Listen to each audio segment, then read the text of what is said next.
Okay, I'm going to call us to order at 6 o'clock. Everyone, we call to order. We have an executive session. Did we make a motion on that? Executive session, yes. Yeah. I'll make the motion. Can I have a second? Yep. Second by Todd. All in favor? Shows 5 in favor and 2 are abstaining or are not here. We're in executive session. Welcome to the Iroquois Central School District Board of Education meeting. There are 2 recognition of guest periods, one a gender-related comments and one public comments. Please refrain from personal-related comments and address those to the appropriate administrator. To speak, please fill out a proper form and submit it to the district clerk. Public comment is limited to 15 minutes total. Each speaker allowed up to 2 minutes. This meeting is held public rather than a public meeting. And while we won't engage in dialogue tonight, we are listening. This meeting is live streamed and the recording will be posted online.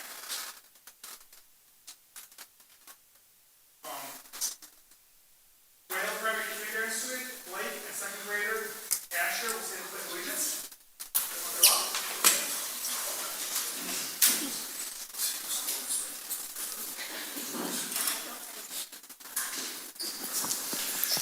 Guys, just lean over the mic and when you're ready, you can start, okay? Okay. 3, 2, 1.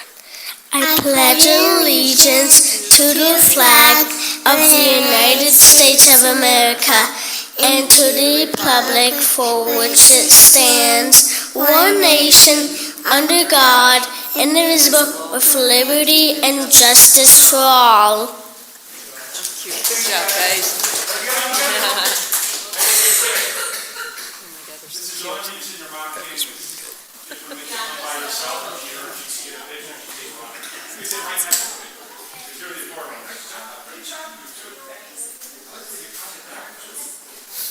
That was a good one.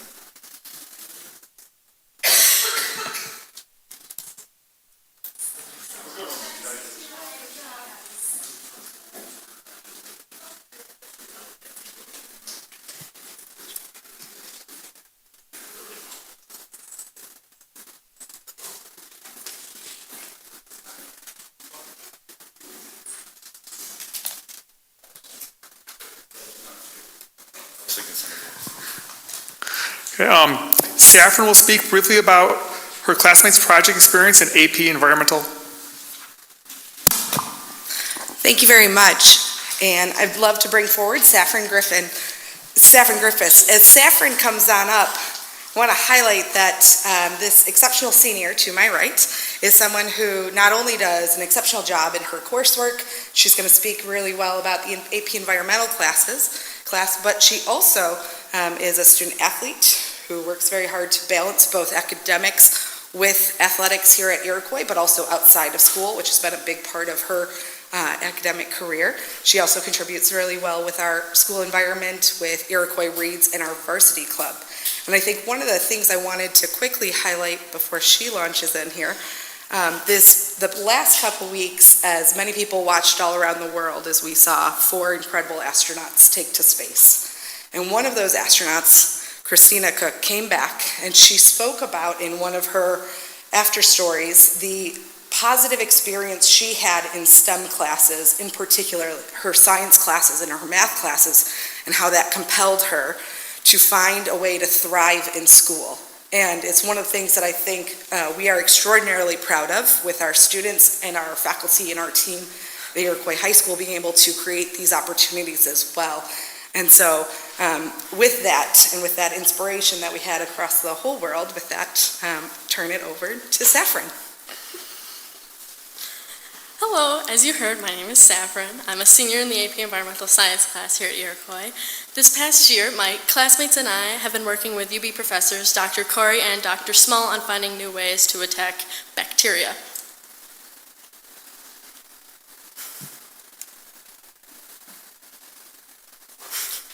Check the side, make sure it's green. Excellent, thank you. Green is go. So there you go. So the objective of the study was to identify and characterize bacteriophages present within the Buffalo Creek ecosystem in our own backyard. We collected environmental samples from multiple sources, including the water columns, sediments, and surrounding soils. As you can see in the third picture, two of my classmates, it's Gianna Dentico and Lauren Wagner, are down by the water receiving the samples, specifically the water surrounding, the soil surrounding the water, and then the water sample. Another sample that is not shown in these photos is just the soil, which we had to dig through the snow because we went on December 1st, this last December. So, these samples were processed through filtration and isolation techniques with the professors to recover bacteriophages. A single phage isolate was successfully obtained and subjected to whole genome sequencing, which is testing the entire DNA that we found. This led to the finding of a novel bacteriophage. Bacteriophages are viruses that kill bacteria but do not harm the human body. My AP Environmental Science class, due to finding the novel bacteriophage, was given the rare opportunity to name it. Pseudomonas phage rivis buffalo 8 is the name we decided on. The specifics of the name are Pseudomonas is the bacteria that our phage kills and infects, and Rivis buffalo 8 is Latin for the Buffalo River, which is where we found it, and the 8 represents the 8 students in the environmental science class. This experience gave me an insight into what working with professors at a college level is like, and it will be very useful for me for studying environmental science in my future, for that hands-on lab work and just working with professors in general, because you don't get that in high school. Thank you for the continuous support for the sciences. I know it was very important for me and my classmates, as well as future student scientists. Thank you.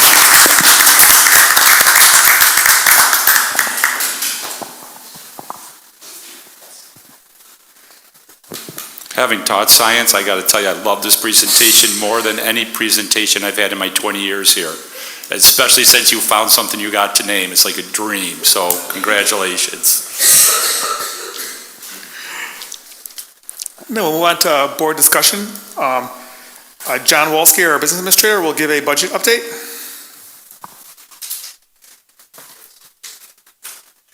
You're more than welcome to stay, but sometimes people leave.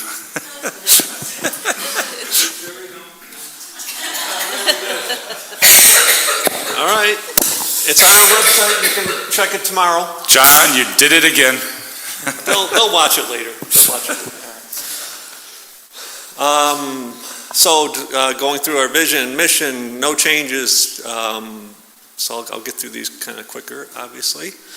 Today we'll talk about the revenues, expenses. When we last met, Doug delivered the budget presentation at the last meeting. We had a gap of around $600,000. We've since then, of course, eliminated that budget gap through looking at different things, expenditures that we anticipate next year, looking at the revenues we anticipate next year, to kind of get rid of that gap and make sure that we're on time, because we're about a month away from the vote, actually, believe it or not. Tonight's in the board packet, you probably see there's 3 different things that you have to take action on that are part of the budget process. One is you're going to approve the proposition wording, which includes the budget amount. And then Proposition 2 is the transportation purchase. You see the tax cap report card in there that indicates that we are complying with the tax cap, which is set at 2.12% for our district, and we're going to go with that tax increase. That's kind of the way we notify the state that we're not trying to go above that. And then the capital outlay project, that's part of the budget. We are doing the state environmental quality review language that we have to do for that project before the project takes place. So you'll see those 3 items in today's agenda. Gap reduction was achieved. We looked at our debt service payments. We looked at all the areas of our budget to kind of see where there's anything extra that we didn't really have to have for next year, and we whittled those down. We evaluated all our staff retirements, if they were required to be replaced next year. In most cases they were, or adjusted slightly in some cases. And then review. And just because I've been doing this for a while, when he says most of them are, let me rest assured, anyone out there, all the teachers are being replaced. There's a modification for administration, which he'll talk about later. So all teachers, aides are being replaced that retired this year. Thank you. Looked at our benefits for next year, not just health insurance, but also our retirement system payments that we have to make. And looked at our different revenues coming in, sales tax, interest, BOCES aid that we receive. State aid is typically supposed to be done by state law. You're supposed to have a budget completed by April 1st. Of course, they didn't do that. So last year, I think we almost got to May when that was settled. I think it was in May. Yeah, I think we're still a couple of weeks away from Probably on anything. track for that again this year, yep. And that's, when you think about it, we're missing some information there that's critical, and we have to go out to vote in a month. So it's definitely challenging. So what we've heard so far and what the governor's original proposal back in January was a 1% minimum increase on foundation aid. So we're going to go with that because we don't know anything else right now. The Senate and Assembly have proposals that bump that up to 2%, but we don't know if that's going to happen or not.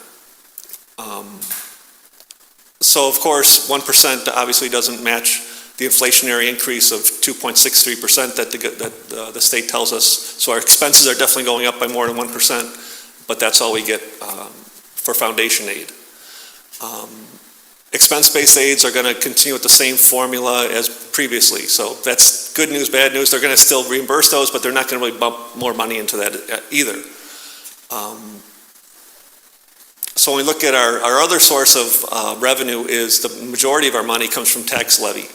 And our limit is set at 2.12%, and that's what we're going to go out to, as a tax increase for this year. It's set by this formula. It's not something we can just arbitrarily change or determine. It's set up in the formula, and it's a number that is checked by New York State. So at this point, we estimate that the tax impact for each of our 6 townships will be about 2.12%, because that's really all we know at this point. That's if everything stayed the same. If all the equalization rates in 6 towns all stayed the same, we'd probably see around a 2.12% increase. In reality, all those 6 townships will come up with a new equalization rate. The tax will be spread a little differently every year like it is. And one place will get a little more, one place will get less. Some places will be under 2%, some places will be above 2%. We really don't have control over that because those equalization rates are set by the New York State. And this is how when you look at equalized rate, like if we put everybody on full value, what the tax rate has looked like over the last number of years, you can see it where it dropped quite a bit, which was directly influenced by property values rising so quickly. Because property values were rising so quickly 3-4 years ago, there's more value to spread our tax levy across, and it makes the equalized tax rate look, it's like it's going down. And it makes sense. What we're seeing now is it looks like it's flattening out and getting pretty close to staying the same, because those big increases in real estate prices have kind of flattened out and seem to be remaining the same right now. So that kind of makes sense. And of course, everyone's bill will vary depending on their own assessment, their own equalization rate in their town. A lot of things that we don't really have control over. So again, executive proposal was foundation aid was 1% increase. Senate Assembly is 2%.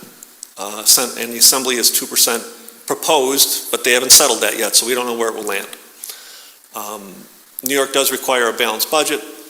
Today's board meeting includes adopting a balanced budget, so we had to go with that 1% because that's all we have to go by.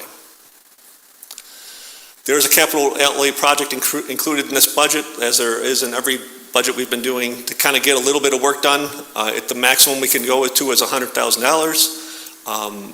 This is going to involve replacing classroom tile floors in middle school, and we'll do as many as we can with that $100,000, depending on the bids come in.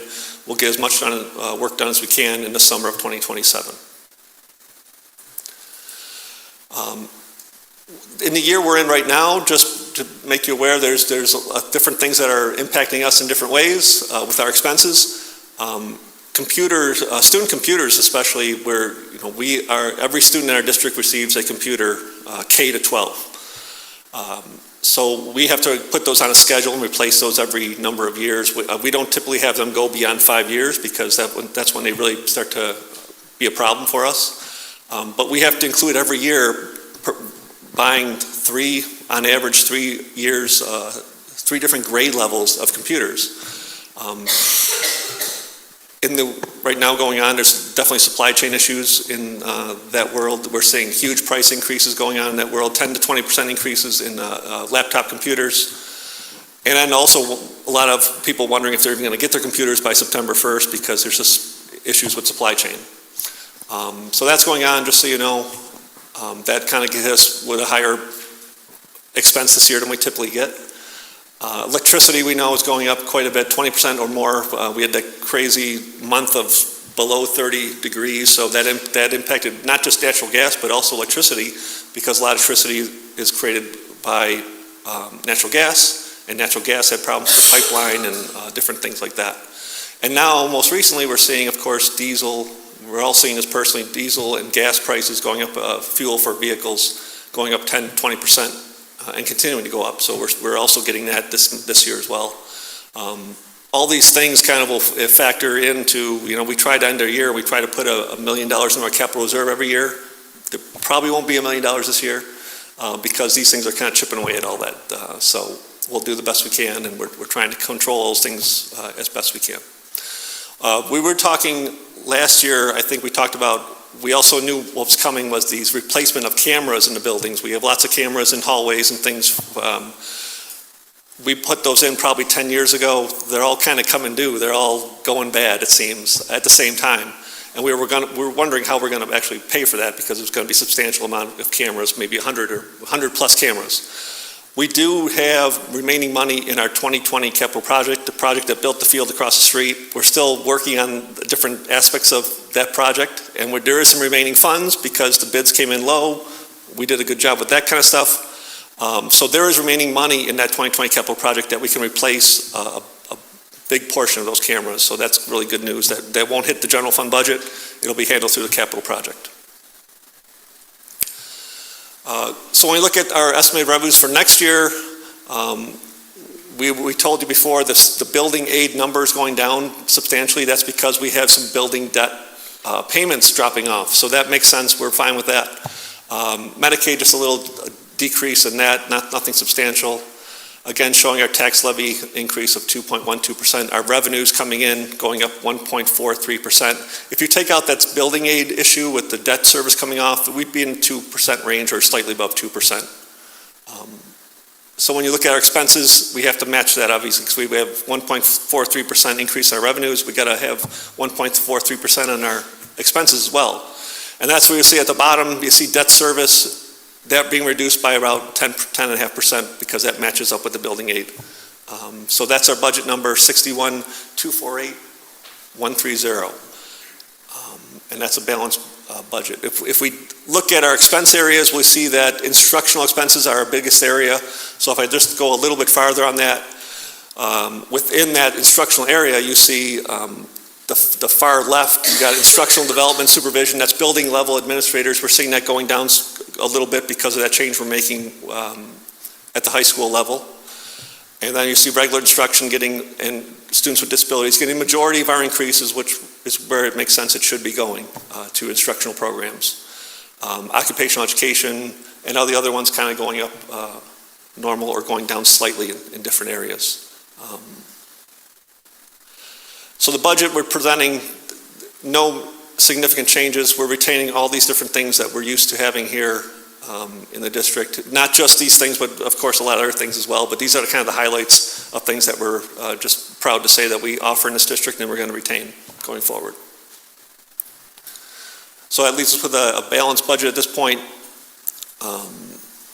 We do have the two propositions that you're going to approve tonight through our meeting, general fund budget, and then the vehicle proposition. These are diesel vehicles and one gasoline vehicle. We're not going to electric at this point. We're still involved in a study about doing electric buses, but we're not moving forward with any purchases at this point. And we're not required to move forward with electric purchases at this point. So again, 3 diesel bus replacement. We're going to add 1 full-size bus with a wheelchair lift. We found that would be very useful for unified sports and transportation that they do. Instead of having to send 2 vehicles, we only have to send 1 because this will be able to handle everything. And John did fill out the waiver for the state to push off the requirement dates 2 years. So that has been completed and submitted to the state. Because I think purchases were supposed to take place in 2027. You were supposed to stop purchasing diesel and gas vehicles and switch to electric. So we're going to kick that 2 years down the road to 2029, essentially. So you have those two propositions. We have 2 board seats that are open. We have all the information here on how to find the information to choose a board position if you'd like. And you have until April 20th at 5 p.m. to file your petition at the district office. So with that, I took some notes. I've reflected for months now about the decision whether to rerun for 5 years. And taking into account any options, factors, including my husband, my 2 beautiful children, my professional life, and other obligations to my wider family and other boards. And my kids are both graduating in the next 5 years. And I know as everyone's parents here, and I'm trying to hold it together, how am I doing? So just, I need to be there for them, So with that, I'm not going to run. First Don't all cry at once. No, I'm just kidding. But I know that you guys are all in good hands with a very good board. So, thank you for the opportunity. I do want to thank Heather. She's given, over the last 5 years, a ton of time, a ton of events, and has definitely advocated for the district, the students, the parents, the teachers, very passionately. So, thank you, Heather. And from a superintendent, I want to thank you too. At Iroquois, we want people who exhibit what it means to be Iroquoian. And I want to say you do that with your heart and soul. Anything you can do for Iroquois, you do for Iroquois. You always think of what's best for everybody, and you're not afraid to speak up for what you think is best. And it takes a lot of courage sometimes to do that. So thank you for always doing that. Thanks, Doug. On the board, and Appreciate you it. spend a lot of time. But I'm looking forward to, being an active member of the community as a parent and a taxpayer. So I'll come to the board meetings that I can come to and still stay active and definitely provide you feedback on, making Iroquois even better than it is currently. And it is the best district in Western New York. And that was one of my goals. One of the things I reflected on is what I wrote in the East Aurora Advertiser when I ran. And I hope that I served everyone well, and especially for the people that voted for me on May 18th, 2021, which is insane. Yeah, so any which way. But I encourage other folks to run. I know there have been a lot of good candidates that have run since I've been on the board, and it's been quite the ride and the experience, so thank you. And I think, Dawn, we have 2 openings, so only 1 packet has been picked up. So right now, there is an opening with only 1 packet being picked up for someone else to definitely run. But here, public, think about it. And not that, because Heather kind of set this up a little, we didn't talk about this ahead of time, is and Doug says, I'll bring this up every single time we talk about the budget, but it's important because you saw the passion in Heather's face and the tears and how much she cares. And what I ask John all the time is, when do we hit the financial wall? And I know John can't totally answer that question, but what I want people to understand is that to commend John for the work he does, and the administrators and the board, we have, a budget, $61,248,000, and it's balanced. And why I talk about a wall is because right now, New York City, for the rest of this year, is facing a $2 billion deficit. Next year, New York City is facing a $10 billion budget. The city of Buffalo is facing a $109 million budget. They all want money from New York State. And the New York State, who audits us, and John tells us how to run our budget, their controller says by 2029, they will be short $34.3 billion. They won't be able to balance their budget by. That at some point is going to affect us significantly. And so John and his team does an excellent job at balancing our budget. And so when we have to make difficult decisions, this is why. But I also say this because I want the people of my community to understand how right now, and that's New York State Controller, $34.3 billion they're not going to be able to balance their budget by. So I just want everyone to be very, aware of that, and also thank you for John and the administrators, the work they do, our budget balances every single year. So, thank you. Yeah. Thank you. And can't answer your question because where is that wall? But I know John and I have been discussing different possibilities to protect taxpayers in multiple ways. One, we don't want to see any super large increases or even large increases. The other one is you have equity in our buildings. They help with the value of this community, so we have to protect that too. So maybe when we're talking about reserves come this summer and transferring into them, we're trying to have a plan or I don't want to say a plan, but ideas and concepts to give to the board at that time. So ask that question then, and we might have a more in-depth discussion, but for 26-27, we're looking good. Yeah. We're looking good. Yeah. So that concludes this presentation. The next presentation we have is an official one we have to do called the budget hearing. It's required within 10 days, I believe, of the election, so that kind of covers that requirement that we have. We'll be mailing out our newsletter that'll have all the information and more that I presented here tonight. And then, of course, the vote comes up on May 19th at the intermediate building. Any other questions? Yes?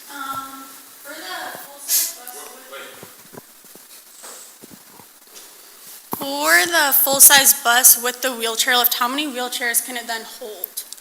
I think 3 is the capacity it can hold. Yeah, okay. Yes, and that's removing some seats out. Yeah, But we can when they're not being used for that, we can put those seats in and use it pretty much very close to capacity of what a normal bus has. okay, thank you. But John, it's not a full-size bus, right? It's a full size, yes. And I think it has a rear lift that comes off the Yeah. back, yeah. But that's a full-size Full bus? size. Oh, got it. Yeah, typically when you think of a wheelchair bus, we get the mini bus or the half buses. The reason we're going to a full size is because we've really grown with the unified sports. And so what we're finding is we have to take 2 buses to it. By having a large bus that's wheelchair accessible, we'll be able to take 1 bus to the event, but then still use it on regular runs, so it makes it more cost effective. So right now, we don't have a wheelchair bus in the fleet. We do have a wheelchair Not a bus in the full-size. fleet, but not a full size, they're minis. Anything else? Okay, thank you. Thank you, John. Okay, we will now hear from Mr. Chris Hershey on special education.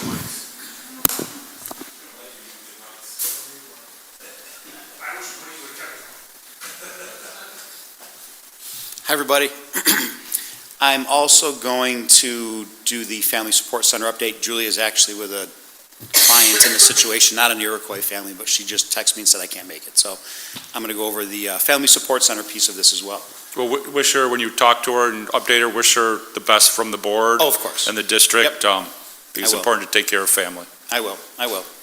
All right, so last year, right around this time, New York State Education Department issued a new special education report card. It's going to be an annual reporting that they do, district by district. We all have our own report card. It's called the Results Driven Accountability Matrix. And it's all based on, as I've reported before, the state performance plan indicators, which I'll briefly just show you guys here in a minute. But it's based on those state performance plan indicators that are constantly that we're constantly under scrutiny for compliance and for performance. It is the standard for our state education department and special education. So the measure is broken into 2 pieces. Compliance, so how well we meet the requirements of Part 200, Part 201, and all the special education regulations and rules. And then the performance, so that is the actual performance of students with disabilities in different areas. So as you can see here, those are our actual scores. So our compliance matrix, we were at 100%, which I'm very proud of. That's really where someone else is proud of that too. That's lightning, Thanks. just celebrating your success. Celebrating the success.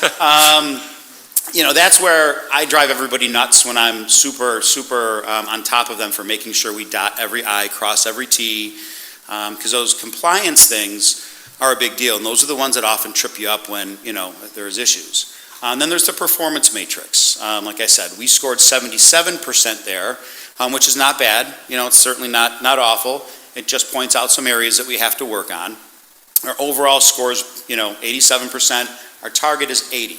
So anytime our overall score is above 80%, we're doing all right. But again, we do have some areas that I'm going to point out here that we need to take a closer look at. So going back to the performance plan indicators, this again is the list of them. I've gone over these before with you. I'm not going to spend a lot of time on them again, but this is the Bible of, special education. This is what we always have to keep at least one eye on. This particular year right now, in addition to the reporting, we're also under individual indicators year after year. So this year, indicator 7, indicator 14 are the two areas that we're being measured in. That's in addition to the overall performance matrix. This is the compliance piece of it. These indicators make up the compliance matrix. So we're talking about, suspension rates of students with disabilities, disproportionate representation, meaning are we overclassifying certain subgroups? Timely evaluations, you can see them. Secondary transition, you can see the areas. So again, in this area, we were 100% compliant. So we were really good in these areas.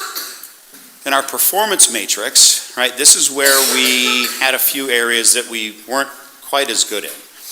The red areas are the standout areas, you can see. So and this is for 23-24, that's the data that we're looking at here. So our reading scores for students with disabilities in 4th grade and 8th grade didn't meet the standard. State Performance Plan Indicator 5, school age regular class placement, that's basically our inclusion rate. How often kids, how much of their day do they spend in a regular education setting as opposed to a special class setting, right? Like a self-contained class, a resource room, those sorts of classes. So they measure us on the percentage of time our students with disabilities spend in general education.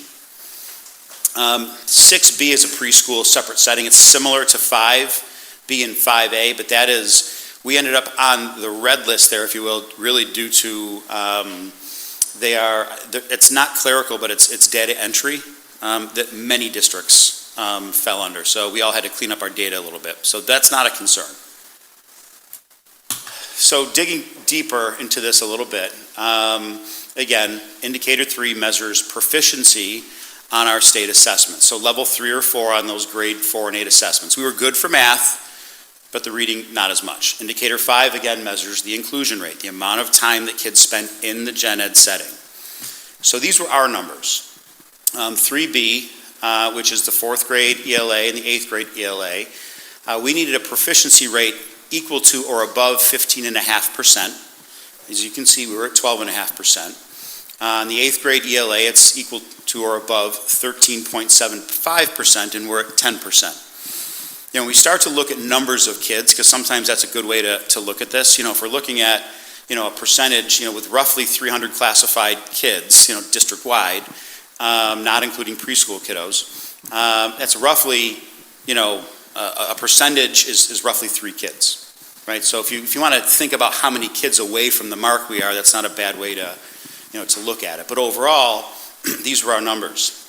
Our 24-25 data, which we did not get the report card for this year, that data did not improve from last year, from 23-24 to 24-25.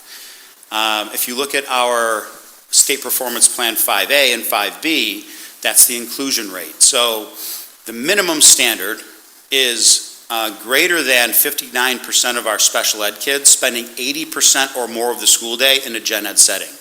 So that means receiving service in a regular ed classroom. So that could be a co-taught classroom, that could be consultant teacher services pushing into the gen ed classroom. It is not, resource room, it's a separate class. Our self-contained classes are separate classes. Any 15-to-1 class is a separate class. So any of those classrooms are outside of gen ed. And the other half of that is the amount of kids spending 40% or less in the regular ed setting. They want that number to be less than 17.5%. We're at 24%. So as as kind of a point here, the best practice target that if state ed could wave their magic wand, we would all be at is 80% of our students with disabilities in a gen ed setting for at least 80% of the time. It's a high number. It's very lofty. It's not impossible, but it takes some work to get there. If you think about 100 kids, that means 80 out of 100 kids are spending a vast majority of their day in a gen ed setting. So they might only be getting pulled out for resource room for 30 minutes a day, right? Or get a related service like speech twice in a cycle. Those are considered that outside of gen ed. And then there's a formula they use to calculate, the amount of time out. So, 80 and 80 is a lofty goal. If we get above 59% and below 17.5%, we're good to go. So that's our target. I look at this and I say, as I talk to the building principals, because it's really as much of a building-wide issue as it is a special ed issue, probably more so because of all the systems that tie into it. We look at things from SPP 3 as, we're in the midst of a rollover in our reading program. And we believe that, as that reading program unfolds, that we should see those numbers rise. As we work our way through that, we believe that's good core instruction. We're also doing a better job reorganizing, I think, some of our interventions, how we intervene through RTI and through special ed when kids aren't meeting their literacy marks that we want them to. So, we're doing some work around that. So I would say that over the next couple of years, our hypothesis is that these numbers will increase as those systems take hold. From 5A and 5B, we look at that and we've started to take a look district-wide at our recommendations for services, how we're recommending services, always asking the question, what is the least restrictive environment that we can educate these children in, right? Instead of thinking, what do we need to do to get them to pass a class, to pass a test, to get through a program? It's what service level do they need based on their disability?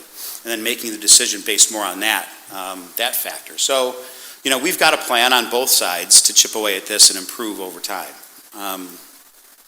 We talk about this pretty regularly. A couple trends that I think are important to point out. We've got a lot of kids moving into Elma. A lot of kids with disabilities moving into Elma. A lot of kids with significant disabilities moving into Elma. So, we look at our kindergarten numbers this year, and it's not just the numbers, but the intensity of the kiddos, and we've got a pretty big group. They moved to first grade.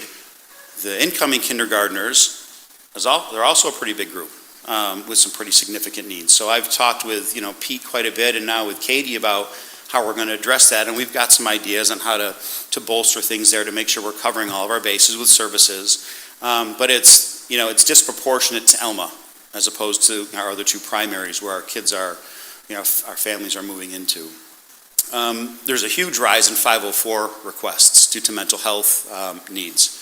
I don't have the exact numbers in front of me, but it's pretty significant. We're getting requests weekly across all grade levels from families to consider an accommodation plan to help with primarily a rise in generalized anxiety disorder and phobias associated with that. So, that's something that we constantly talk about and work at the building level. Because a 504, we've worked really hard to try to keep that, kind of building-based, gen ed specific, because it really is a gen ed accommodation plan.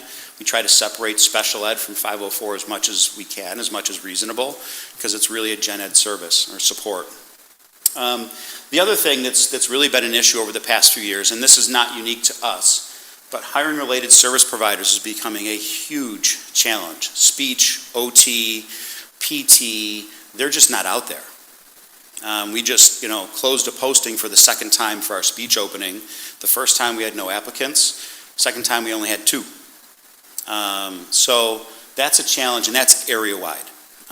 When we talk to our colleagues, we're learning that kids aren't going into school like they used to be a related service provider. And that, makes the market really tough and competitive.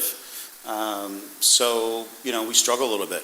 We've had a hard time filling some vacancies due to maternity leave, where we've had to reshuffle our own deck internally and make it work. And we have. Our kids have not, really lost out, but, it takes some work sometimes to really shuffle that deck and keep things moving. But, that's another, piece that stands out really over the last 12, 18 months that I think is important to be aware of. Things that we've done, since the last time we met, that I think are really cool. We opened up an integrated classroom at the preschool level. So a self-contained integrated setting classroom. It's located at Wales in one of the UPK classrooms. So what that does for us is it actually provides a tuition stream, because preschool is run by Erie County. Preschool is funded by Erie County. So anytime a child goes into a preschool program, it's not the local school district that pays for it, it's the county. So by opening up a classroom, we really, it's a win-win. One, I have placements for our kids that are 4 years old, that are in a UPK setting that need a special class. It's really a co-taught pre-K classroom, and they're very hard to find. So we opened up our own this year. So we've always got a place, a home for our 4-year-olds that have that need. But when there's room in the class, we can also take kiddos from neighboring districts. And even our own kids that go in there, we still collect tuition from Erie County. Any child in that classroom, there's a tuition rate for, which is, it's a bonus. I also applied for preschool provider status, which means, again, because Erie County funds preschool, we have a contract with the county to be a provider. So if we can't find a provider for a preschooler, but one of our people can do it, one of our actual employees of school-age related services, we can bill the county for that. So again, it's a win-win because it deepens our pool, broadens our pool of related service providers, but we also don't take a hit financially. We're working hard to get ahead of some of the changes coming up with graduation requirements. I've started to have conversations with our secondary special ed teachers about what we can do from I'd say a work-based learning, a career-based perspective, because that's a big thing with New York Inspires, project-based learning, expanding our kids' opportunities beyond, Regents exams and Regents requirements. And just over the past, month, I think it was, we've met with some folks at the high school, and we're starting to put together our own work-based learning program, which would be similar to I'd say a WOW program at Aspire, where we'll have kids out in job sites in the community. We've got a couple teachers that are working on building relationships with businesses in the community where we can get kids into internships for, might be a couple hours a day, 3 or 4 days a week, and then we use that extra day back in school, kind of in a lab setting, to work on those interview skills, those filling out applications, those skills that come with employment. So again, what that does for us is, instead of paying Aspire to do it, not that I don't love Aspire, because I do, they're very good partners, but I've always said this, that no one takes better care of our kids than our own people. So if we can do it ourselves with our own staff who know our kids and know our community, why would we not do that? So that's something that's in the works too, which is pretty exciting. Increase on-campus programming. That means bringing special classes back to the district. As you know, we've got our 612 classes. We've got special classes here that keeps us from having to send more and more kids out. We've kept kids back from program, which is a cost savings. Our classification rate is leveling off. When I started, coming out of COVID, and it was typical for everybody, we were almost at 20% of a classification rate. We're down to about 14.5%, which is really good. Anytime we're below 15%, that's a good thing. And you're also seeing a better balance among our classification rates now. Again, coming out of COVID, kids were being classified left, right, and center with other health impairments based on, what was going on with COVID. But now we're back to a level where, a majority of our kids are classified as learning disabled, which is, more typical for what we see amongst our public school students. Needs, I don't need a lot. I don't ask for a lot. We are going to have to open up another 612 classroom. Not this upcoming year, but the following year, because that will complete our cycle. So, gosh, it was right around when I started, we opened up the 612 classroom for our students with autism. It's at Wales. Those kiddos moved through and became third graders, right? So you can't have the kindergartners with the third graders, so we opened up a second class to cover K through 5, really K through 6. That older group now is moving up to the middle school. The younger group's going to move up to what you might say is the intermediate. There's going to be a need as kids transition back from preschool into kindergarten. But again, by opening our own classroom, we're not spending tuition on kids out in program. So I think that's a good thing. We do need to add a behavior specialist. Joe is fantastic. We have the best behavior specialist in all of Western New York, but he's getting full because we are bringing things back to campus. We're taking care of our own kids, but we're going to do that through BOCES. We're going to contract with them to start that process. So it's really, we're not asking to add staff in any place. We're keeping it neutral, which is good, and we're still moving forward, which I think is good. So lastly, shifting gears, I'll go over the Family Support Center quickly. So what's new? This is pretty cool. It's a kinship program that Julia started with a couple other schools. And basically what that is, we have a higher number than I even realized, as do some other districts, of families where the caregiver are grandparents. Primary caregivers are grandparents, or not biological parents. So it's a kinship program to help support those families. I deal with a handful of them, here, and in some cases we have great-grandparents as the primary caregivers for some kids. Things are so different for them. So it's a support group for grandparents, really, who are raising their grandchildren. We're starting to look for grant opportunities. We have a lot of cool things we want to do, but we got to pay for them. So we're looking for some grant opportunities. One of the things that we're targeting is helping to offset or provide costs for transportation to different programs. For a family who doesn't have transportation. If they can't get to a counseling appointment, I still want to be able to get them to a counseling appointment. But that, there's a cost there. So we're looking through grant opportunities. The middle school is actually doing a fundraiser for us, which is amazing. And that's directly going to help with transportation costs. I can't be thankful enough for that, opportunity from the middle school. So Julia is super excited about that. Summer grocery deliveries, this is pretty cool too. So Julia had a couple families that are food insecure, that rely tremendously on school lunch, school breakfast. So last summer, this one family contacted her very much afraid of, I don't know what we're going to do. Long story short, Julia worked with, I think it's Fish of East Aurora, food pantry, and they coordinated with the food pantry and the family.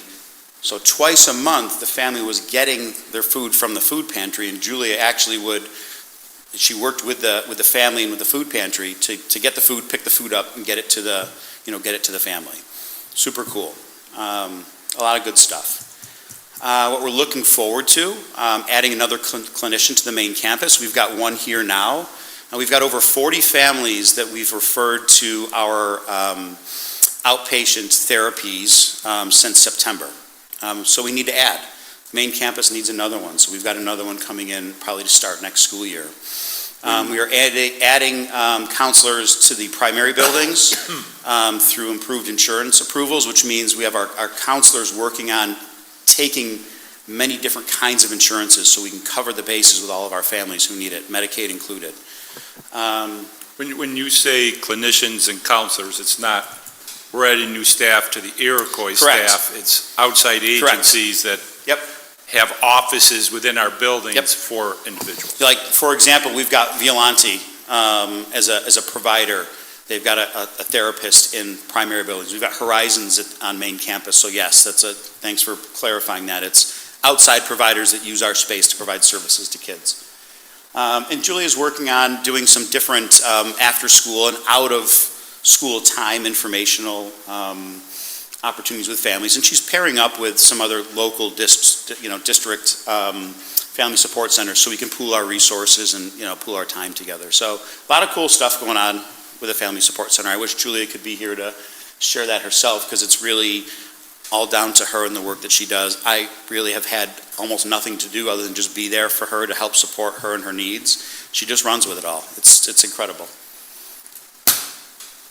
And that's all I got. What do you guys have? I have 2 questions. You mentioned service providers, that there's a shortage. Yeah. Are we currently having to contract out for any of those services, such as speech or? We always have, Okay. for certain reasons, but a little bit more now than we have in the past. Thankfully, we have those relationships and we can do that when we need to. Now, a good example is we've got an OT going out on maternity leave.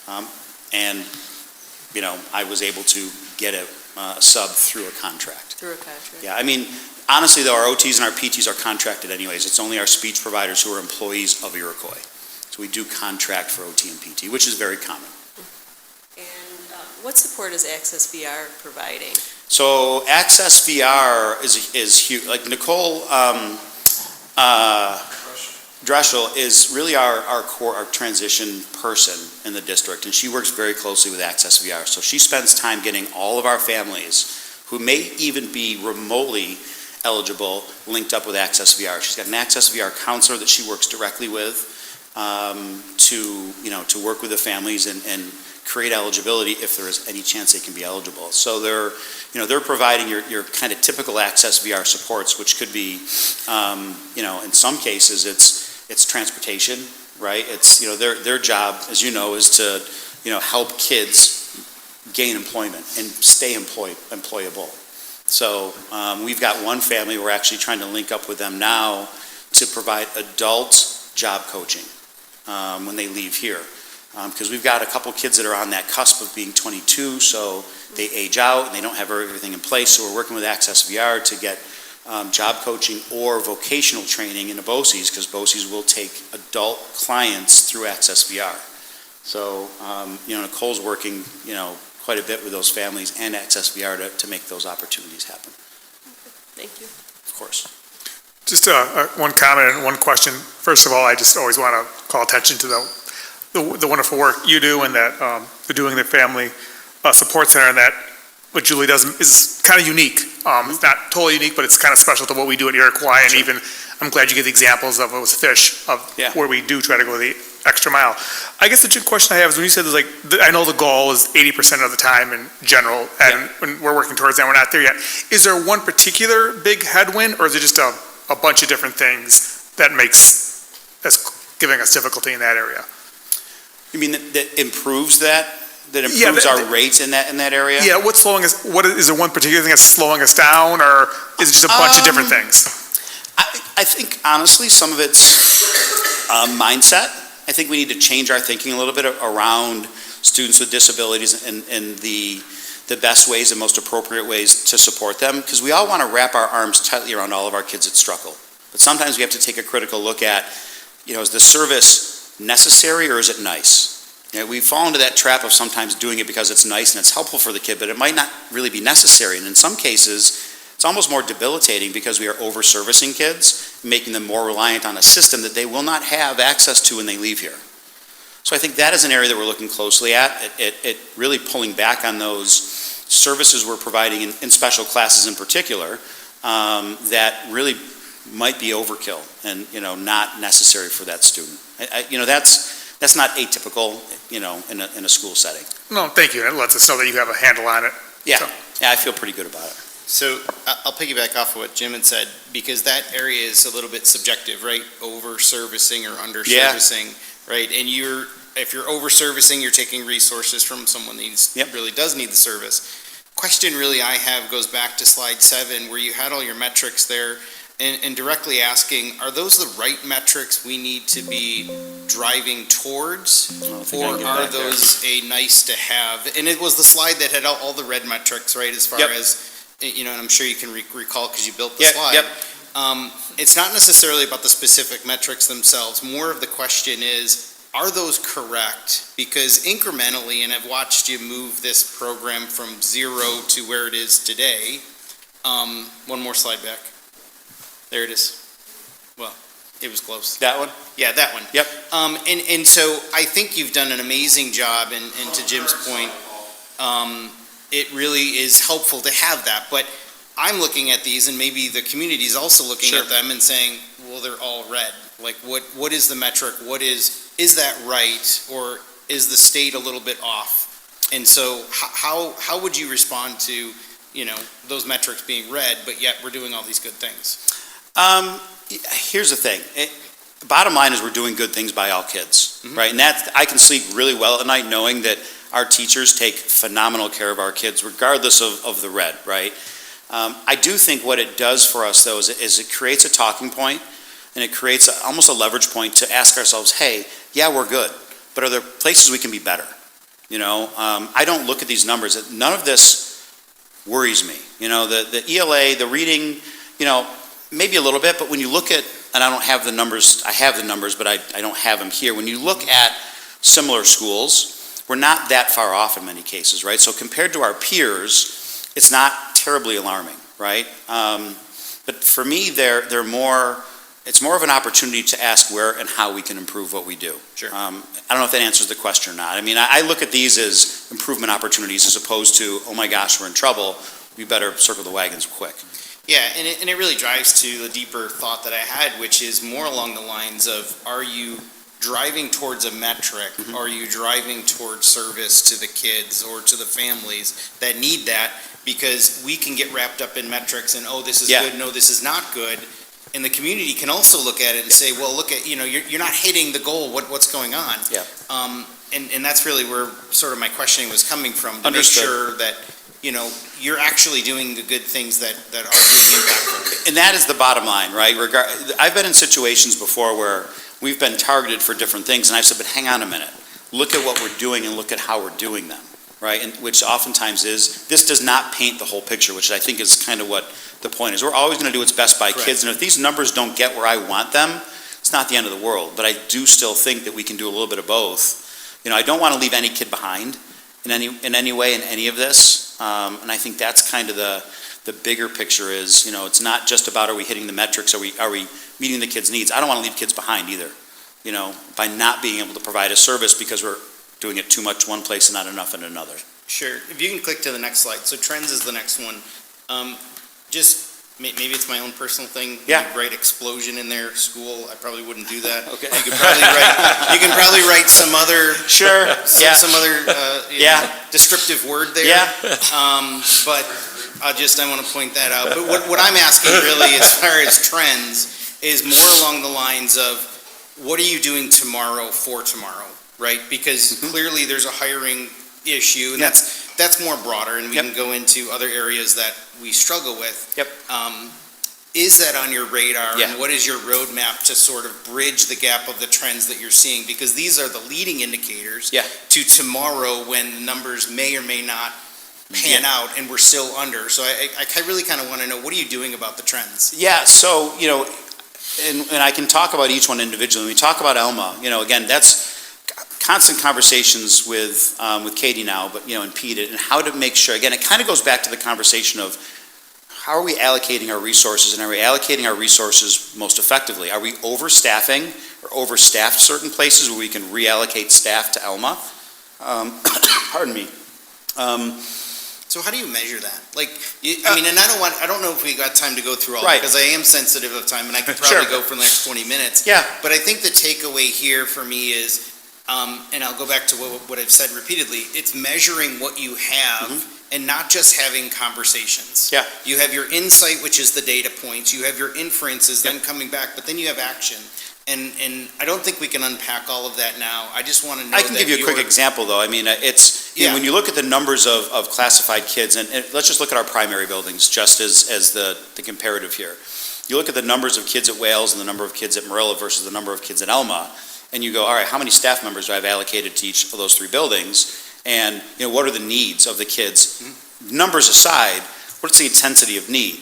And, if you almost, break it down like on a spreadsheet, you take the IEP, you take the services that we've indicated in the IEP, you put that all in the spreadsheet, and you go, okay, well, the amount of time teachers need versus the amount of time kids need, if there's a surplus on the teacher side, then you know that you've got some wiggle room here. Yep. Right? So you can almost do the math with it. To some degree, it's not that black and white, of course. No. But you can start to do that math to say, all right, well, maybe I've got too many here, and I can now take one here and go here. So there is a way to look at that, and we do look at that. It's not just conversations like, oh no, we're in trouble, what the heck are we gonna do, right? Like we have a plan to work through it and measure those things. And we could talk about this all day if you want to, I'm sure. I do appreciate, though, your time in giving the update, though. It's yeah, very of helpful. course. I'm happy to give you more info whenever you want it. I just have a question now that I'm done crying. I've heard about these co-taught classrooms, and I understand the need for them, obviously, but what are we doing to measure, like, how the gen ed kids are doing in these co-taught classrooms? Because they can be quite distracting, and how do we measure how the gen ed kids are doing in the co-taught classrooms? So I don't necessarily measure how they're doing from a performance perspective, right? That wouldn't fall into, we have these conversations, at the building level, but from my perspective, it's a matter of taking a look at, I never want to overwhelm a gen ed class with too many classified students, right? That's part of the process of creating these co-taught classes, is making sure we have a fair and reasonable balance in the classroom, right? So I've been there. I know what it's like when you've got, because a co-taught class, technically speaking, can have up to 12 classified students in there, right? But if it's only a class of 17 kids and 12 of them are classified, now you have an overwhelming amount of classified students as opposed to the gen eds, and that's not good, right? That's just not good. So we have to take a look at it.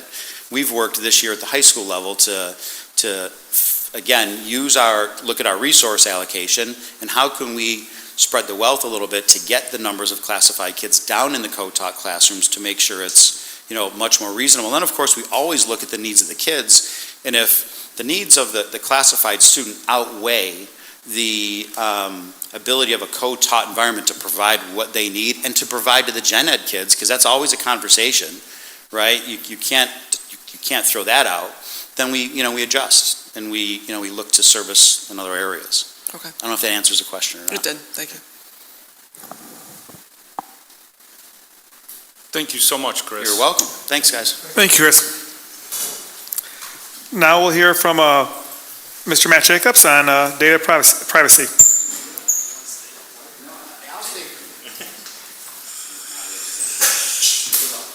Thanks. All right. Okay, riveting world of data privacy. So why data privacy matters. So K-12 education is one of the most targeted institutions for cyber attacks. It's up there with like healthcare and financial systems or financial institutions. The schools rely heavily on digital systems, so it makes protecting the data critical. We transmit and store student data, teacher data, and financial and health information. It's important to prevent identity theft and fraud. Obviously, it's bad when an adult gets their identity stolen, but there's potential for a second or third grader to get their identity stolen. They won't know until they're 18, 19 years old when they go to apply for a loan or college or a credit card. They don't have the monitoring in place like an adult might. Protecting digital footprints. So this is taught throughout the schools to the kids. Your digital footprint is essentially anything you do online. So your browsing history, your purchases, social media posts. This follows you your entire life. So the more you put out there, the bigger chance there is for someone to gain access to some of your things. They can link certain things back to you through your digital footprint. And then obviously building trust and reputation for the school with the community. One of the ways that helps that we have to do with data privacy is EdLaw 2D. I think it was put in place in 2014. It strengthens data privacy by protecting student, teacher, and principal PII. Safeguards are put in place to protect student names, addresses, social security numbers, a number of different things that we deal with every day. We have to designate DPO, a data privacy officer, which is me, unfortunately, to oversee the district compliance, and it also helps reduce the risk for the district when utilizing the digital tools with the third-party contractors. And I do want to thank you for being that officer. Yes. Because I know sometimes people give you a really hard time for what you're asking them because you question how they're doing certain things. Mm-hmm. But I think that really goes to how you everything you said there, how you can keep students' information safe. Yep. So the students are safe with their identity. So Yeah. thank you that. I know some of the littlest things you find are amazing, so thank you. So some of the requirements of Ed Law 2D, the data privacy and security policy that the district has to adopt, it's 5676. It outlines how the district will maintain the privacy and security of the data, and then that will follow the laws and regulations for handling the data. We also have the Parents' Bill of Rights that's posted publicly, which builds on FERPA. It's so the PII that we put in place, or that we use for with third-party contractors, can't be sold or used for any commercial purposes, and the parents have the right to inspect and review their child's educational record. And they also have the right to file a complaint, which we have a form posted online, if they believe there's been a breach or a release of their student information. Third-party contracts and data privacy agreements. So any software or service that we use, which is essentially everything that we use in the district on the computers, we had to have an agreement in place with these third-party vendors, basically outlining how they will protect the data, what data they need, where it's stored, how it's stored, what they do with it when we're done with it, how they'll destroy it. It just ensures that the third-party vendor will keep our data safe. So like I said, any software that we use, we have those in place. Annual staff training, which Dave takes care of. Anyone that has access to student data, so staff, teachers, subs, coaches, admins, they get annual training, much like on all the other things they get trained on, but specifically for Ed Law 2D, just so they know what to do with data, how it's protected, and what they can use it for. Technical safeguards are put in place, firewalls, multi-factor authentication, encryption, things like that. We work with third-party vendors too. Those are in the agreements. And then mandated reporting. So if there is a breach or unauthorized release of information, the school is responsible to report what happened. We had to report, on my next slide I'll show you, we had to report to the state education department, and then which is new this year, every incident has to be reported to the New York State Department of Homeland Security, so then they can start their own investigation. You have to notify any affected staff or students. It has to happen in a timely manner, and then the district has to document it and investigate the incident and then take corrective action. And then this is just a screenshot from a website that the state and BOCES came up with. So, you'll see there that there's the types of incidents, the time frame that you have to report in, and then who those reports have to happen with. And then on the site, there's another column with links to the reports. So you basically just click the link and it walks you through a report, what happened, what was affected, when did it happen, things like that.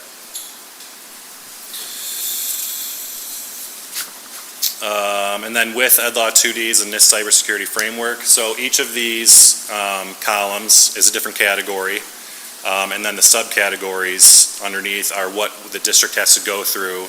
There's a target score, essentially, that the state came up with, and we have to work our way up to that score by going through these categories and making sure we're in compliance with how the state wants us to, secure all our data and make sure everything's secure. So it basically just helps improve our cybersecurity posture and how we're protecting data. Hey, Matt, just to give you a breath. Yes. What's our retention period? Like, do we have student information from It all depends on what... 10 years ago, or do we dispose of it when? I can answer that one. Okay. Student retention is well past the time the student would pass away due to old age. Because that doesn't actually fall under this, that falls under another set of laws. Okay. So student records, your folder of records, we actually have to keep hold of forever, basically. Okay. So we have a locked stored room that they're in. Eventually, as things become more digital, then we'll be worried about that.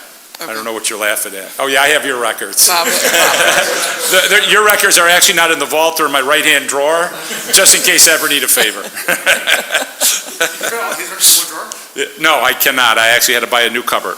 Okay. And there's a difference, so I use the word official very specifically because there are things that the students might have that would get deleted because they're not part of the official, and that would be maybe more Matt would talk about, because that'd be more on the digital side. So we, for their specific computer accounts, so when they graduate, we don't touch them because, sometimes some kids come back and they're like, oh, I want this for college.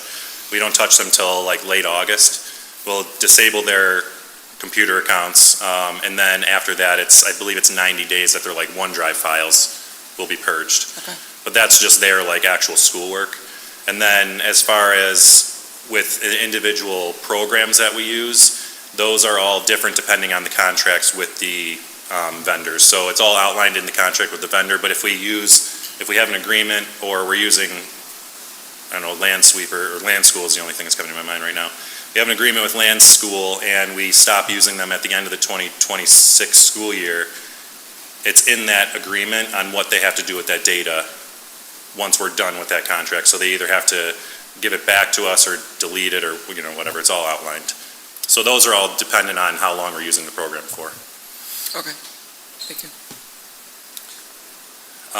Data minimization. So collect only necessary data for any of the programs, limit access to sensitive information, and then store and transmit data securely. So, the best way to put this is the easiest way to protect data is if there's the least amount of data or less data to protect, I guess. So there's programs that some of the teachers use that technically could use student information, so a first and a last name or an email address like Kahoot that they use in the classroom.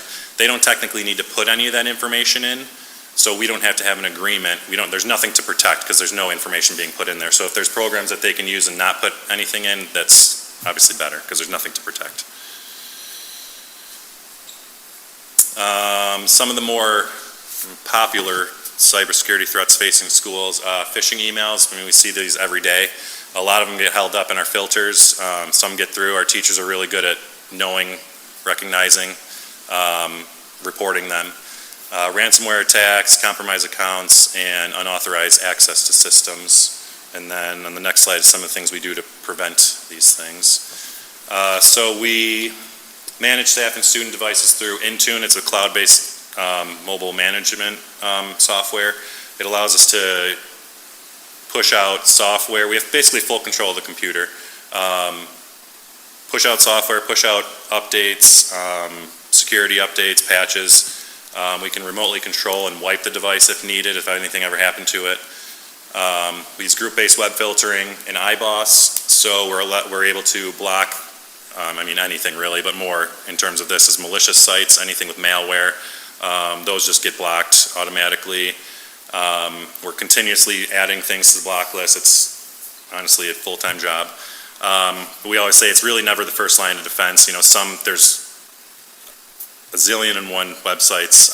The kids have a lot of time to get around these filters, so it's never the first line of defense, but we do our best to, improve on it. We have a couple spam email filtering. One's Forward Mail. It's Doug's favorite piece of software.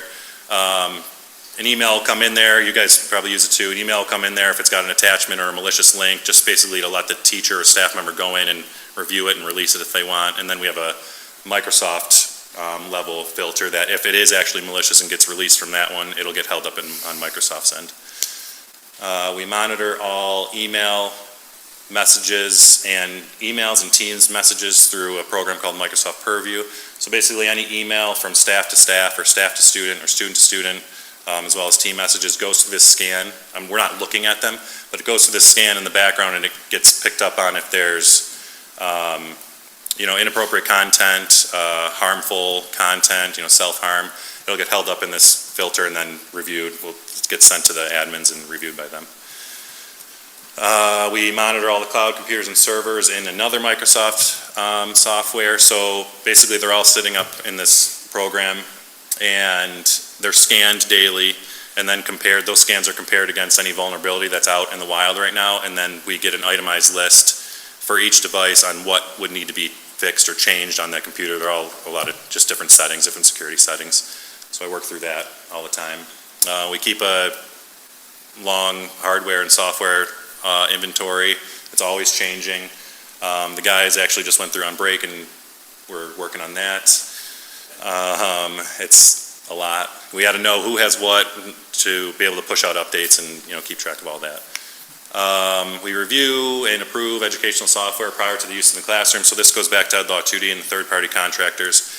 Can't use a software, especially if it needs student PII, until this contract is in place. So we have a process in Microsoft Teams in the approvals app where a teacher will submit the software that they want to use, and then it goes to the principal, and then it goes to me, and then Ken for final approvals. Once the contract's put in place, Ken can do the purchasing, whatever he does.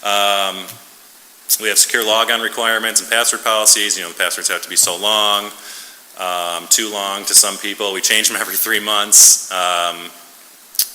So, we have that. System backups, we do a nightly file change backup on our servers, and then a weekly full backup on our servers, just in case there's any catastrophic event that might take them down.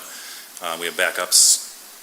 We have network segregation, so, the servers are on one part of the network, you guys are on the wireless, you're on a different part of the network, cameras, all different parts of our actual network are separated, so you can't bounce around. If someone gets in, it's harder to get to certain locations.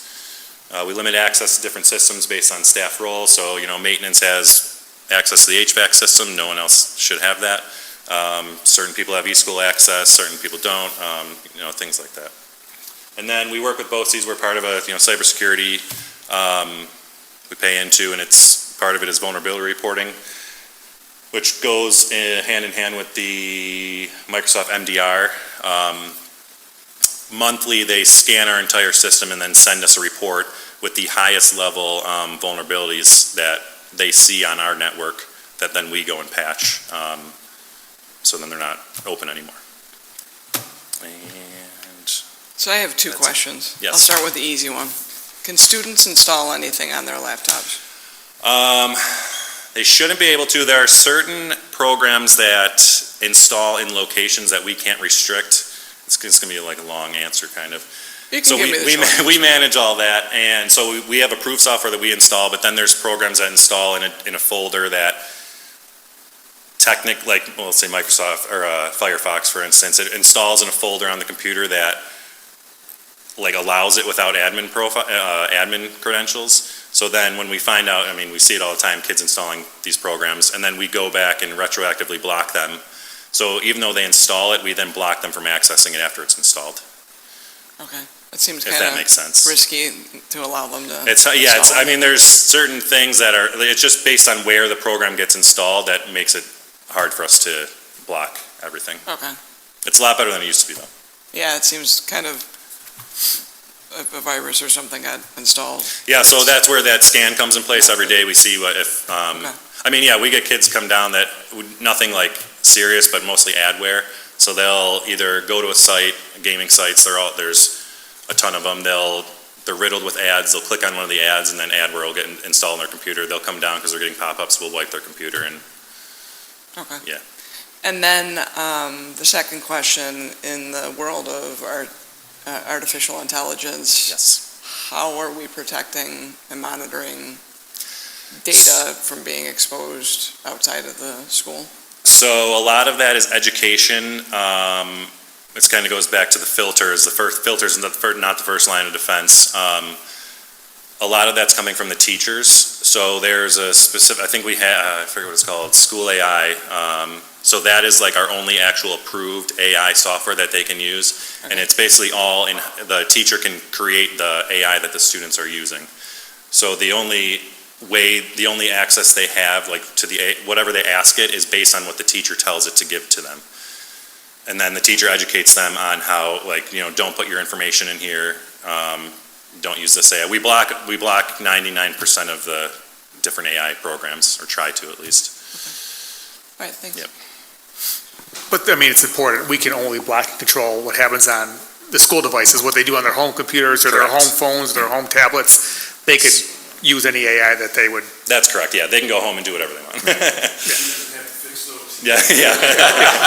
Yeah, so when they go home. He doesn't on- want to fix those. On their school computer, no matter where they are in the world, it's the same as if they were here, the same protections are in place, but yes, if they go home on their own device, they could do whatever they want.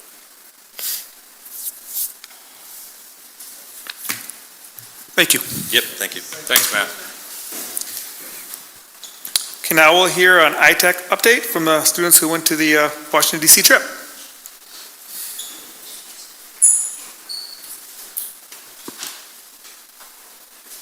Hi, everyone. My name is Ali Pelletro. I am the AOR for ITAC. I'm here with my colleague Joanne Gilner, who is our project coordinator, and two of our student youth ambassadors in our youth coalition. I'm going to introduce you to them in just a moment. I just wanted to give you a brief background if you're not familiar with ITAC. ITAC has been around for over 15 years. We grew organically out of the high school back in 2009 when there was a spate of student suicides and drug overdoses, and concerned adults in the community came together and created ITAC, and that's our coalition, and we've been going now for almost 17 years. In 2019, we became a 501c3 organization and received a federal grant from the Drug Free Communities program, and we're currently in year 8 of that grant. I just want to say thank you to everyone, the administration, the Board of Education, for supporting ITAC for that long and allowing us to do what we do. And to show you what we do, I'm going to let the kids talk now. Would it be all right if I hand out, I just got some papers and stuff, some little bling for you to take home with you. But this is, these students are sophomores, Lena Osinski and Morgan Ruffus. They've been a part of our youth coalition for years now. They started in the middle school. We have a youth coalition in the middle school, and they started there, and then they came up to the high school, and they've gone on a couple of trips with us. This one in Washington is a national conference where 3,000 people come from around the country, and some internationally as well, and get together to talk about prevention work. And they have a youth track there which teaches leadership skills and things. So I'm going to hand it over to them and let them do that, and I'll just hand this out. Perfect. You know how to move the... Oh, yeah. That's the thing. Oh, you got it. Okay. I'm Lena. Like she introduced me, I'm now a sophomore here, and I've been in ITAC since I was 5th grade, so that's about 5 years, so it's a really long time.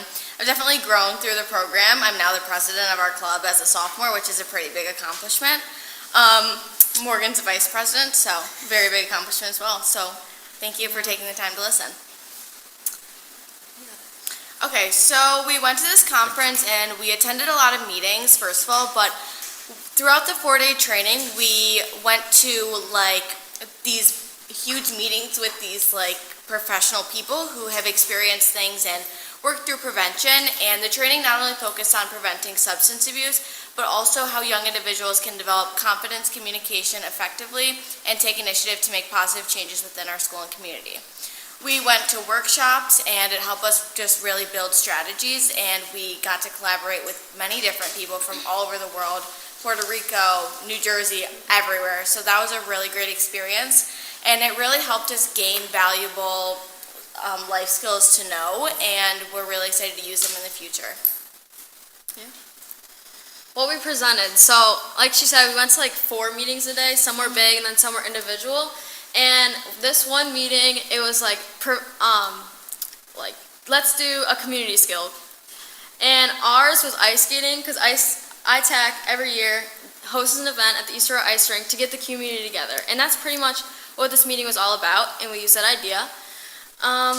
When people would come to this community event, it would take them away from doing substances and instead being with your community. And what I want to incorporate with that was we needed feedback from this event. So we plan to send out a reflection survey after the activity, and this would tell us how the community felt and if we should do it again.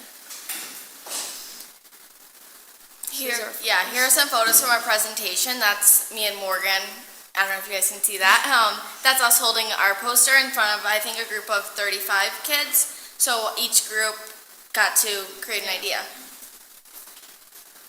Okay, so some of our favorite things about the meetings was that we got to connect with people from all over the world. And we are so truly blessed that we have such a small amount of substance abuse in our community because people in Puerto Rico have it way worse. So it really gives you a sense of like gratefulness for how clean our school is really. And that was really something that was my favorite thing personally about the meeting, and just knowing how grateful that I am that kids vape in the bathroom and don't do so much worse. What did we take away? We took away leadership skills. Like I said, all the meetings were it was a huge span of them. It was from how to prevent substance abuse and how to present and how to lead your community.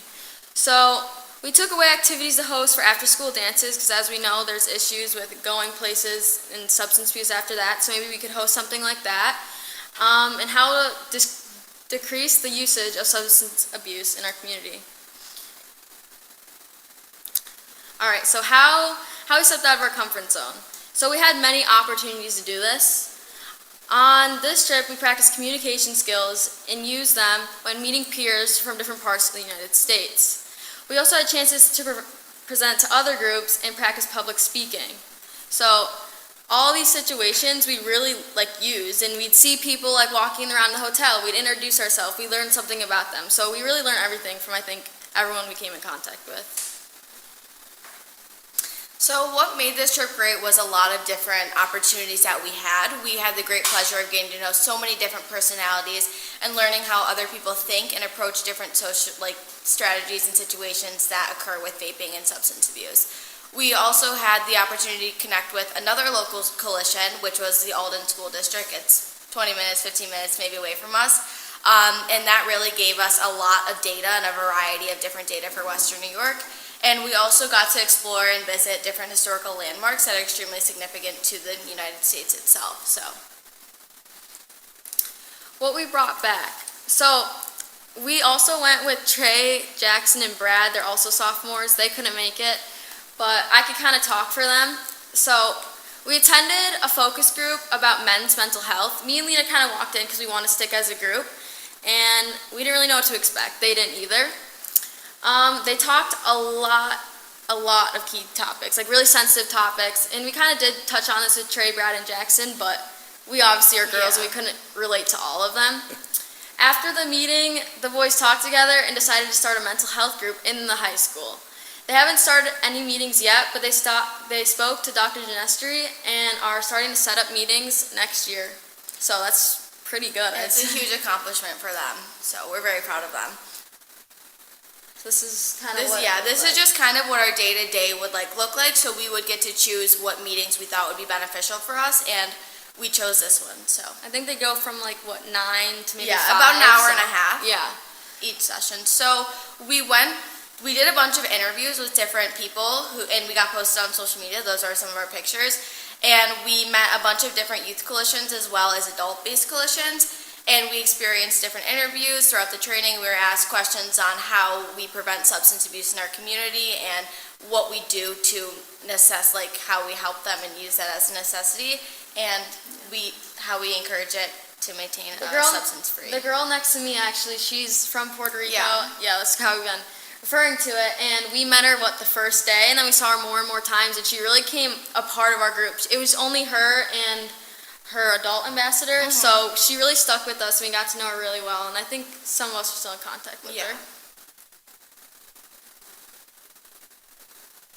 So I presented to the Senate of New York State, I think it is, and I presented a pretty long speech. It was a couple minutes long, and some key points to my speech were youth are often the closest to the problem of substance abuse, which is extremely true because we see it day to day. We see it in the bathrooms, public places, everywhere. Prevention must start early before teens face real choices when it comes to life or death situations, which we're so lucky we don't have many of them. Another one I said was ITAC gave me facts, support, and competence to resist peer pressure, which is extremely true. I know how to say no. Youth-led prevention works, and teens listen to other teens. We focus on education, leadership, and healthy coping strategies. We don't just say don't do it, it's more than that. Youth voices bring real insight that data alone can't, which is very true, and when adult and youth work together, real change happens. So those are some key points.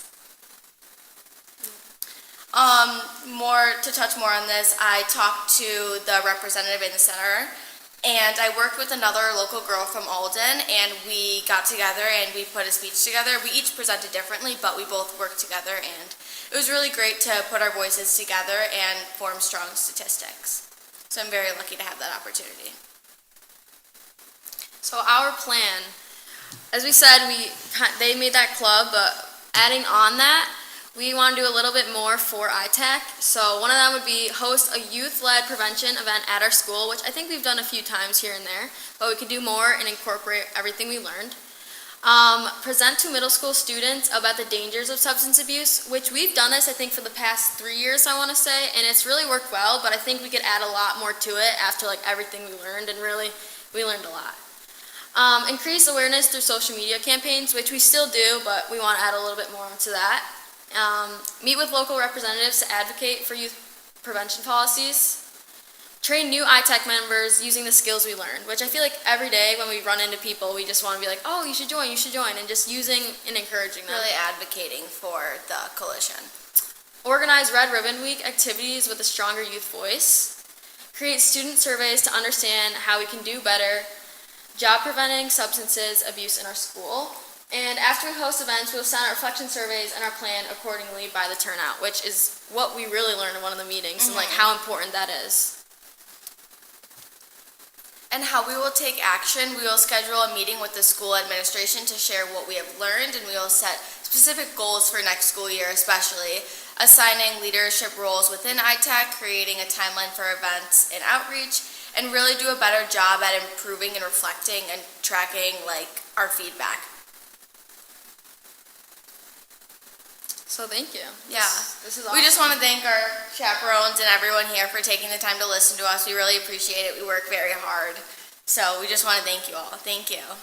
Here are just some more pictures, but thank you. Thank you. Thank you. Thank you very much.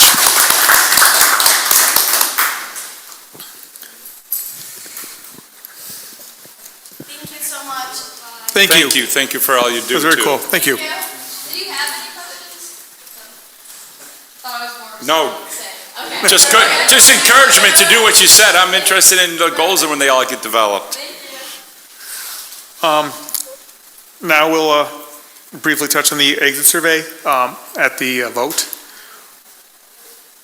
So with that, the last time we talked about it, people had a date to get back to me with anything they thought.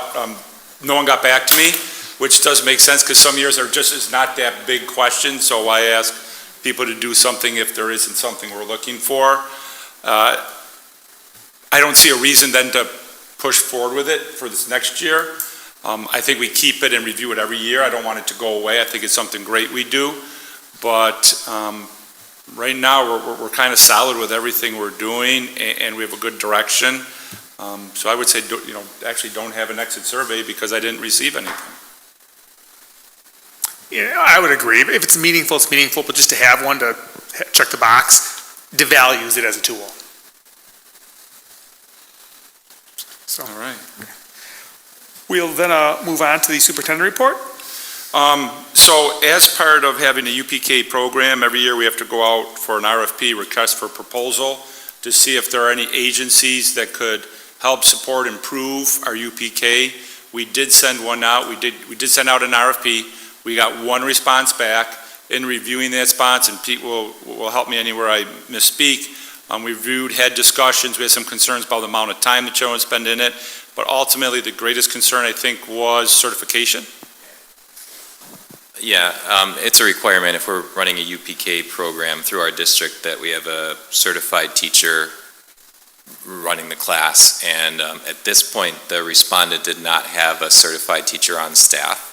They had intended to hire one, but as part of our follow-up in that conversation too, the question was posed if you lose that certified staff member, because there is a consistent amount of turnover that can happen at some of these pre-K agencies, do they have a backup plan to put another certified person in place, and they really didn't. So at that point, we determined that it would be best to continue to provide our UPK programming in-house where we can guarantee high-quality certified instruction. Okay, so, and that was a notification requirement, so you've been notified. Another one I didn't have on here, we have graduation coming up.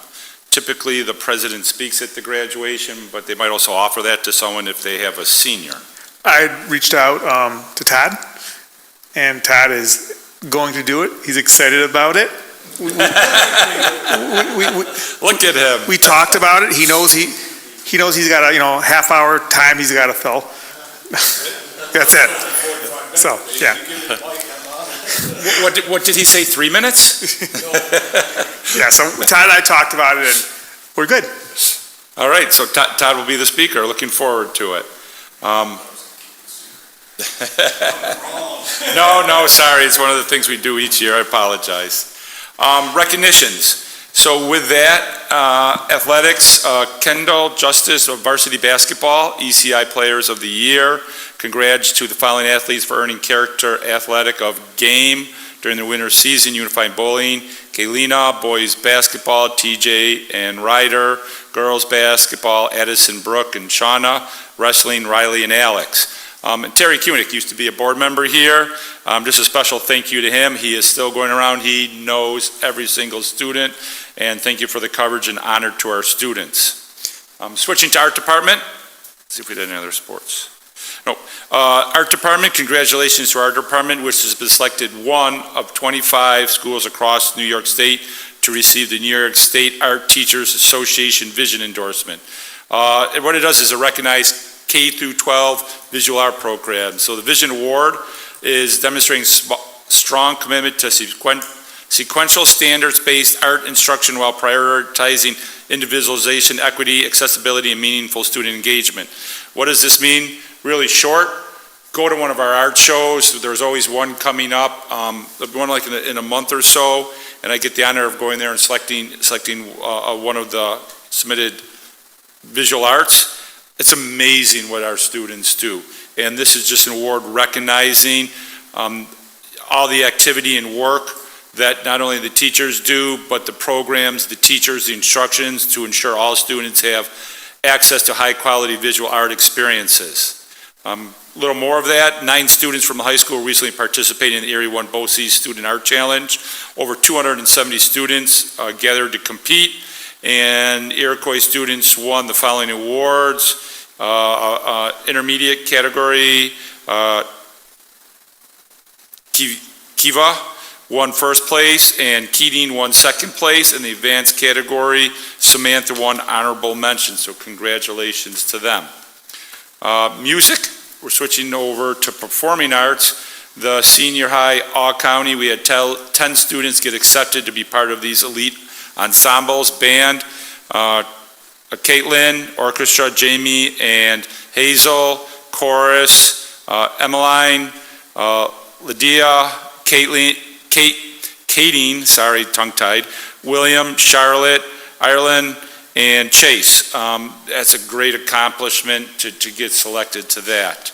And our very own Heather Jacobs is Ray Carr Emerging Leaders Award from ECASB, so congratulations to you. And that's what I have. Okay, Dawn, do we have any guests for agenda items? Okay. So for discussion on agenda items 11.01 to 18.17, discussion, Dave? As you can see, we've got many retirements on the list tonight.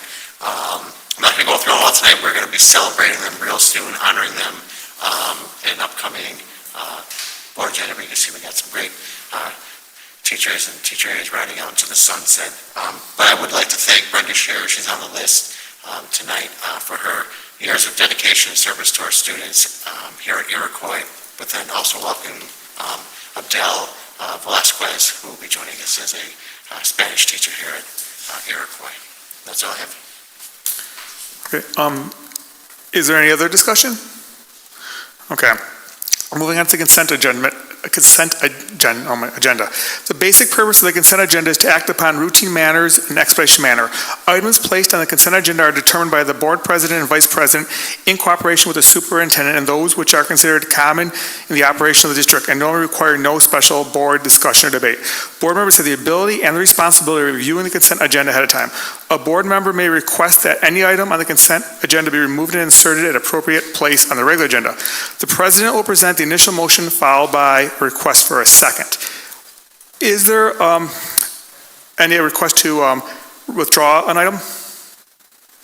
Okay, as far as adding or amending an item, item 14.03 is going to be changed to, it's going to be a date change. The superintendent recommends to accept the resignation of Amy LaForte from her position as a bus driver effective the end of the date, April 24th, 26. I believe that date's change, right? Yeah, it's a date change, and we want to thank her because she's able to start her next employment a little later, and so she's going to continue working here in the transportation department, which we love having the many drivers as we can. So thank you to her for her willingness to do that. So I'm making that motion to accept the change. Can I have a second?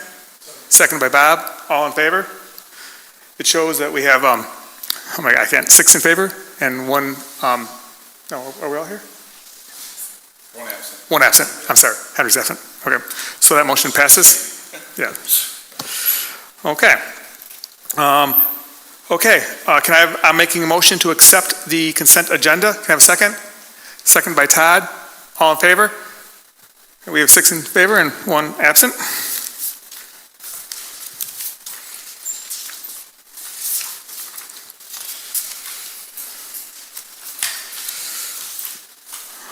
Do we have any guests for non-agenda topics? Okay. Do we have a need for an executive session? No, the board was very effective in the first one. Okay. Can I have a motion to adjourn? Okay, motion by Bob, second by Heather Becker. All in favor? Shows that we have 6 in favor and 1 absent or abstaining. We are adjourned at 8:43. Thank you, everyone.